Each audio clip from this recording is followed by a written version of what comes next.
Hi, I'm your Jojoba Granny. Today I'm going to tell you about my story.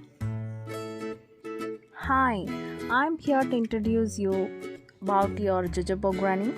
She is none but my mom. Your Jojoba Granny has lovely real life stories to share with you, which she experienced in her lifetime when she was a kid like you.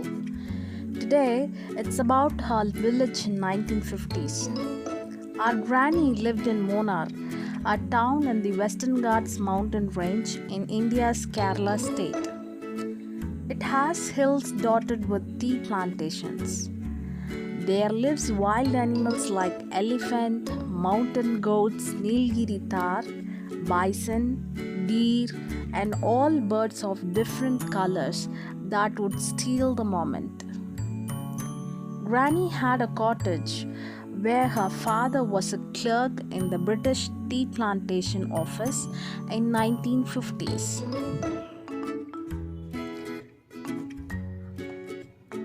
Now, your granny narrates the story. Hi children, my father and mother both worked in the tea plantation. I'm the third one among the five siblings, and I used to be the mischievous among the other. I had a blessed family with my grandparents.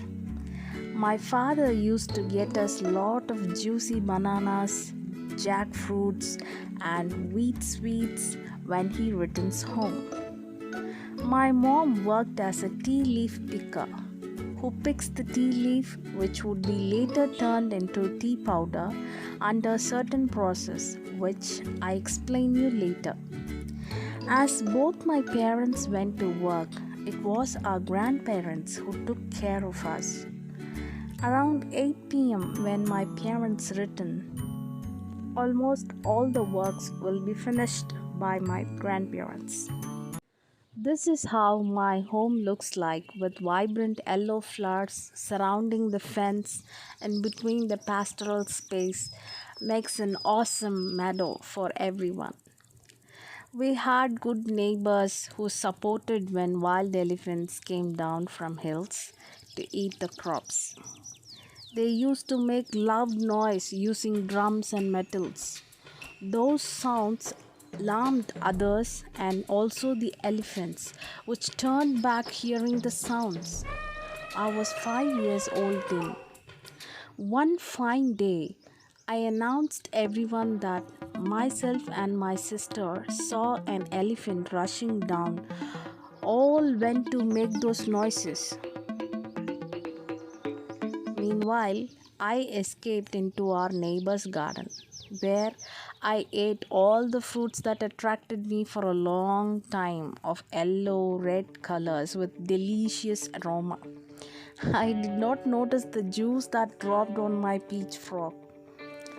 After a bon appetite and a burp sound, I could see my grandfather standing behind me. I got nice bangs from my grandfather for the false elephant I created to steal the fruits from our neighbor's garden. Us went behind trees playing blindfolds, watching clouds with shapes of rabbits, running behind hens, and fishing tadpoles, mistaking those frogs as fish.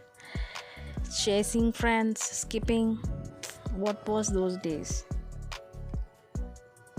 My grandparents did all the household works and looked after the vegetable garden we had in front of our home.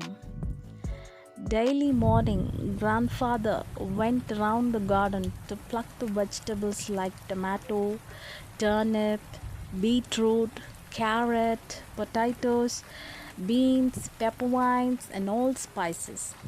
Using those vegetables, my grandma prepared dishes. I spent many hours with my grandfather, who did wonders to the plants by taking care of the young seeds and pouring water to them regularly. made manures from rotten vegetables, leftover foods, old leaves, straw, and cow dung to strengthen them to grow by drenching themselves when rained and to prepare their food by absorbing sun rays. I raised many questions to him. Why plant did not run like us? Will it talk? When will the flower come? When the fruit will grow? How bees get inside to drink the honey from the flower? He answered me to whatever I asked him in a way I could understand. From that day, I started to pour water to plants and would wait longing to see its germination. Seasons were kind to the plants, but one day I saw a caterpillar munching the leaves of eggplant and beans. I ran to grandfather and explained how caterpillar had its own appetite. He smiled at me. He took hold of me to the kettle, picked some dried cow dung, turned them into ashes by placing it on fire, left it to cool for some time, took the ashes in a gunny bag and drizzled the powdered ash on leaves and stem. Grasshopper and caterpillar went away from our garden. Nowadays, people are using pesticides to kill harmful insects, which is also harmful for human when it is consumed.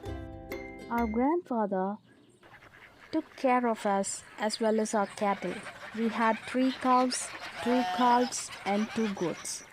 My grandmother woke up early in the morning at 4 a.m.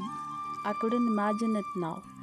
She cleaned the door outdoor, drew dotted lines, laid cow dung on our mud stove in kitchen, drawn some beautiful lines, took care of our cattle, cleaned the shed, gave hot water as morning drink for the cattle, fed them with straw, and after a cool shower in the nearby stream, dressed up, prayed, and started her day preparing for us.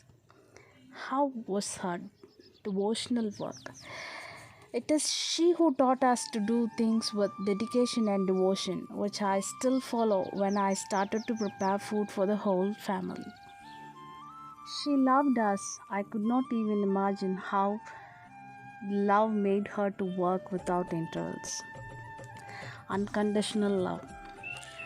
Everyone shared their sadness and happiness with her as she would listen to things to find a solution for their problems with patience and smile that would outwit even an angry soul. When our grandfather lied about an expense he made on her absence, she would say, "Thousand fingers cannot wrap the sun." Truth cannot be hidden was her metaphor. Grandfather chuckled. Her cuisine was not just delicious food, but of medicinal values that we lack today. Okay, children, let me wind up this today. On those days, though there were no inventions, everything was on its own nature.